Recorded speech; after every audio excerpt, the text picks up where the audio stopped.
Thank you very much. Thank you.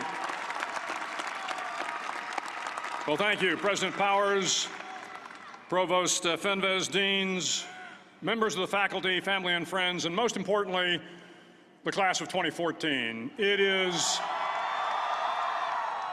indeed an honor for me to be here tonight.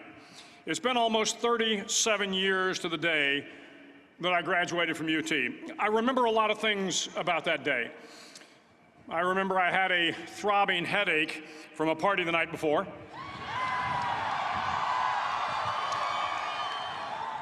I remember I had a serious girlfriend, who I later married. That's important to remember, by the way. And I remember I was getting commissioned in the Navy that day. But of all the things I remember, I don't have a clue who the commencement speaker was, and I certainly don't remember anything they said. So acknowledging that fact, if I can't make this commencement speech memorable, I will at least try to make it short.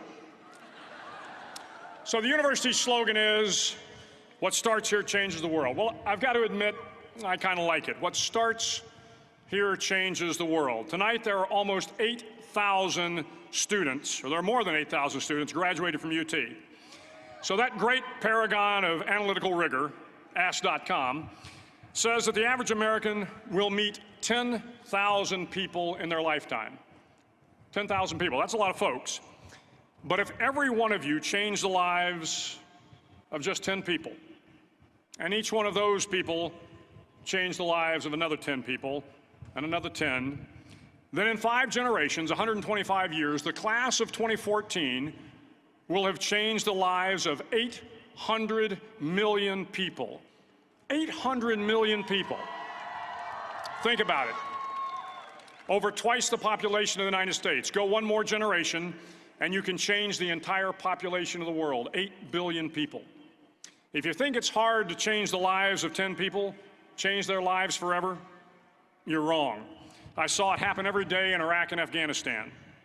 A young Army officer makes a decision to go left instead of right down a road in Baghdad, and the 10 soldiers with him are saved from a close-in ambush.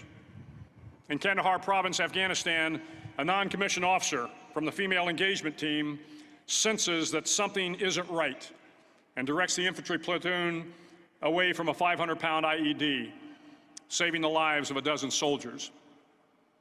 But if you think about it, not only were those soldiers saved by the decisions of one person, but their children were saved, and their children's children. Generations were saved by one decision, one person. But changing the world can happen anywhere, and anyone can do it. So what starts here can indeed change the world. But the question is, what will the world look like after you change it? Well, I'm confident that it will look much, much better. But if you'll humor this old sailor for just a moment, I have a few suggestions that may help you on your way to a better world. And while these lessons were learned during my time in the military, I can assure you that it matters not whether you ever served a day in uniform.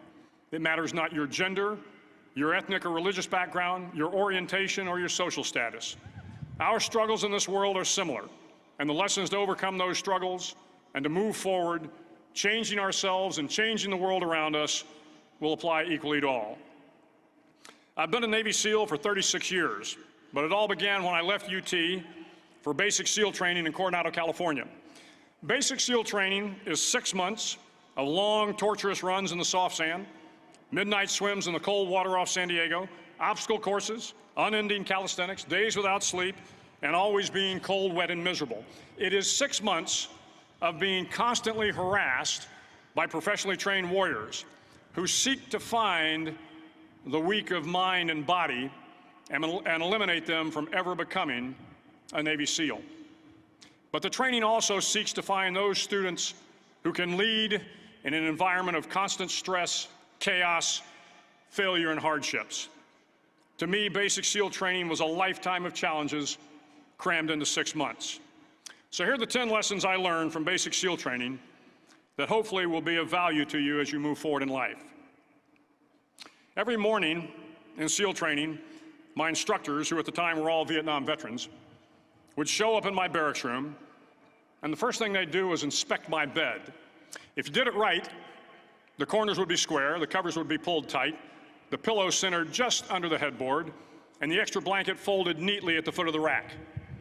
It was a simple task, mundane at best, but every morning we were required to make our bed to perfection. It seemed a little ridiculous at the time, particularly in light of the fact that we were aspiring to be real warriors, tough, battle-hardened SEALs. But the wisdom of this simple act has been proven to me many times over. If you make your bed every morning, you will have accomplished the first task of the day.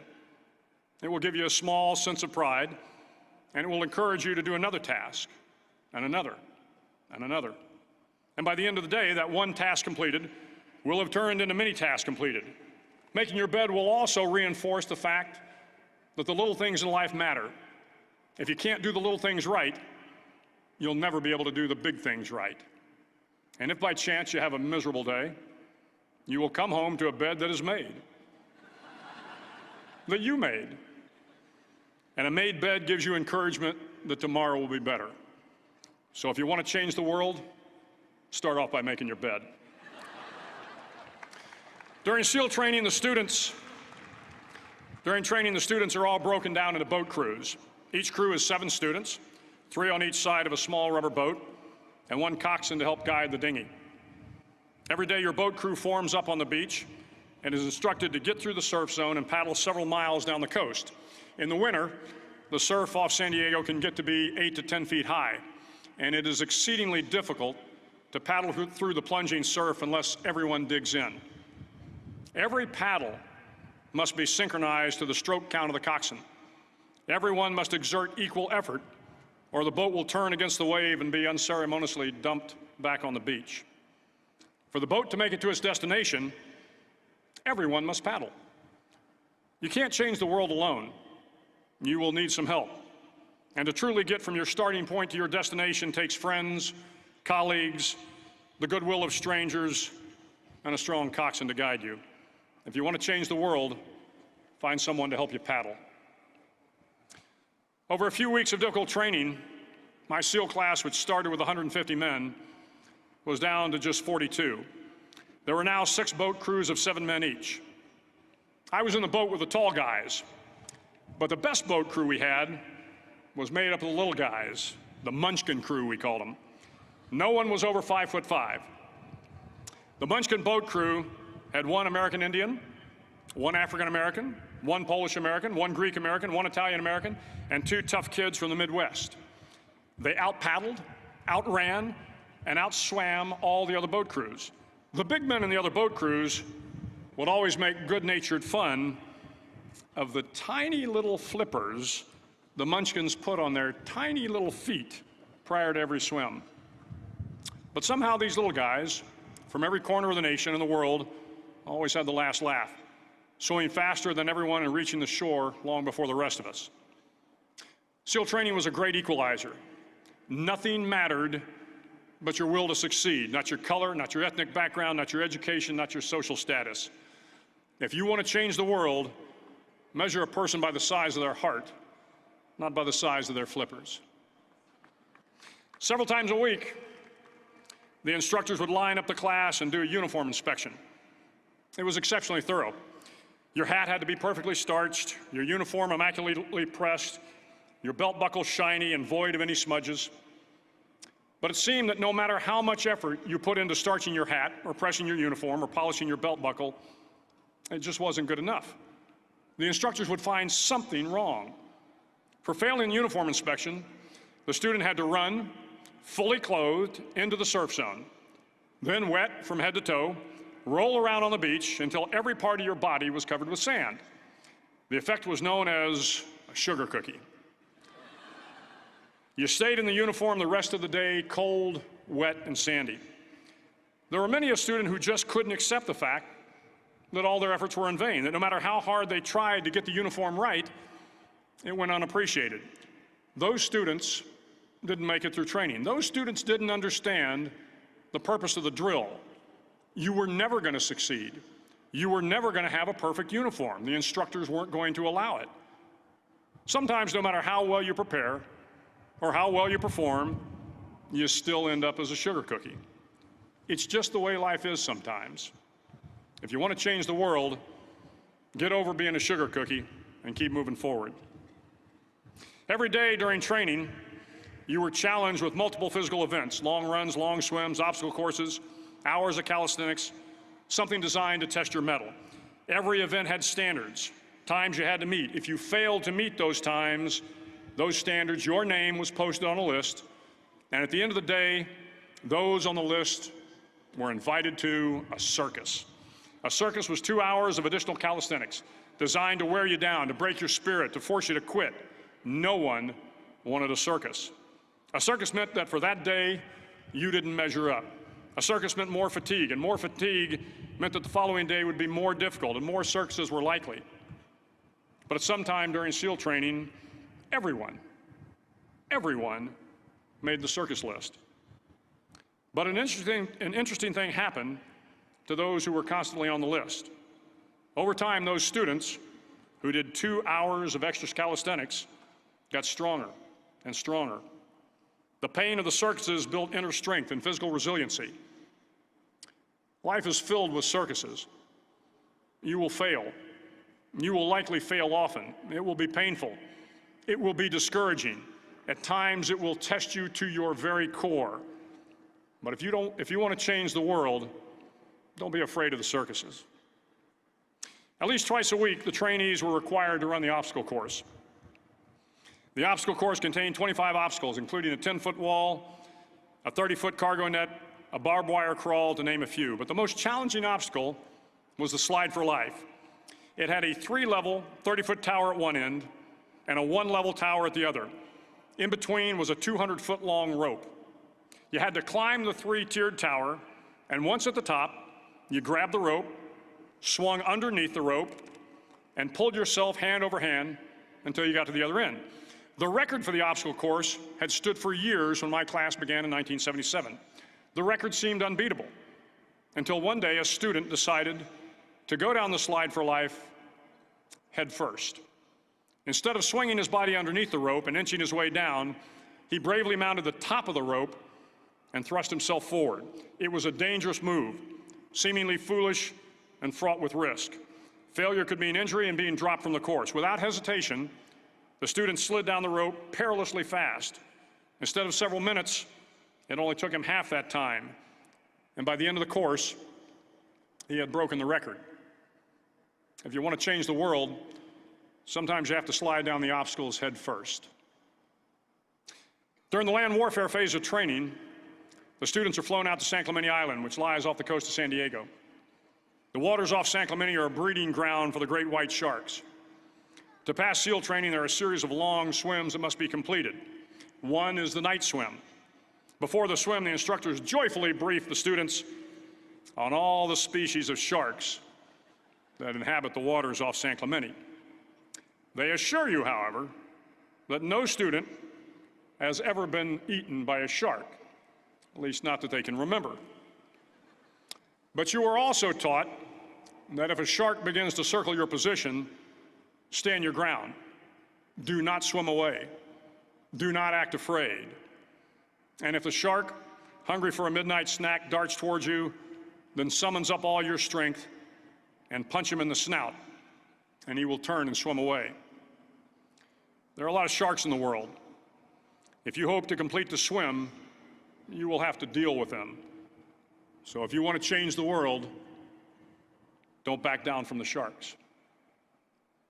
As Navy SEALs, one of our jobs is to conduct underwater attacks against enemy shipping. We practice this technique extensively during training. The ship attack mission is where a pair of SEAL divers is dropped off outside an enemy harbor and then swims well over 2 miles underwater, using nothing but a depth gauge and a compass to get to the target. During the entire swim, even well below the surface, there is some light that comes through. It is comforting to know that there is open water above you. But as you approach the ship, which is tied to a pier, the light begins to fade. The steel structure of the ship blocks the moonlight. It blocks the surrounding street lamps. It blocks all ambient light. To be successful in your mission, you have to swim under the ship and find the keel, the center line, and the deepest part of the ship. This is your objective. But the keel is also the darkest part of the ship, where you cannot see your hand in front of your face, where the noise from the ship's machinery is deafening, and where it gets to be easily disoriented, and you can fail. Every SEAL knows that under the keel, at that darkest moment of the mission, is a time when you need to be calm, when you must be calm, when you must be composed, when all your tactical skills, your physical power, and your inner strength must be brought to bear. If you want to change the world, you must be your very best in the darkest moments. The 9th week of training is referred to as Hell Week. It is 6 days of no sleep, constant physical and mental harassment, and one special day at the Mud Flats. The Mud Flats are an area between San Diego and Tijuana where the water runs off and creates the Tijuana Sloughs, a swampy patch of terrain where the mud will engulf you. It is on Wednesday of Hell Week that you paddle down to the Mud Flats and spend the next 15 hours trying to survive this freezing cold, the howling wind, and the incessant pressure to quit from the instructors. As the sun began to set that Wednesday evening, my training class, having committed some egregious infraction of the rules, was ordered into the mud. The mud consumed each man till there was nothing visible but our heads. The instructors told us we could leave the mud if only 5 men would quit. Only 5 men, just 5 men, and we could get out of the oppressive cold. Looking around the mud flat, it was apparent that some students were about to give up. It was still over 8 hours till the sun came up. 8 more hours of bone-chilling cold.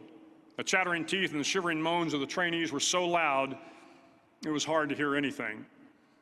And then one voice began to echo through the night. One voice raised in song. The song was terribly out of tune, but sung with great enthusiasm. One voice became 2, and 2 became 3, and before long, everyone in the class was singing. The instructors threatened us with more time in the mud if we kept up the singing, but the singing persisted. And somehow the mud seemed a little warmer, and the wind a little tamer, and the dawn not so far away. If I have learned anything in my time traveling the world, it is the power of hope. The power of one person, a Washington, a Lincoln, King, Mandela, and even a young girl from Pakistan, Malala. One person can change the world by giving people hope. So if you want to change the world, start singing when you're up to your neck in mud. Finally, in SEAL training, there's a bell. A brass bell that hangs in the center of the compound for all the students to see. All you have to do to quit is ring the bell. Ring the bell, and you no longer have to wake up at 5 o'clock. Ring the bell, and you no longer have to be in the freezing cold swims. Ring the bell, and you no longer have to do the runs, the obstacle course, the PT, and you no longer have to endure the hardships of training. All you have to do is ring the bell to get out. If you want to change the world, don't ever, ever ring the bell. To the class of 2014, you are moments away from graduating, moments away from beginning your journey through life, moments away from starting to change the world for the better. It will not be easy, but you are the class of 2014, the class that can affect the lives of 800 million people in the next century. Start each day with a task completed. Find someone to help you through life. Respect everyone. Know that life is not fair and that you will fail often. But if you take some risks, step up when the times are the toughest, face down the bullies, lift up the downtrodden, and never, ever give up. If you do these things, the next generation and the generations that follow will live in a world far better than the one we have today. And what started here will indeed have changed the world for the better. Thank you very much. Hook 'em horns.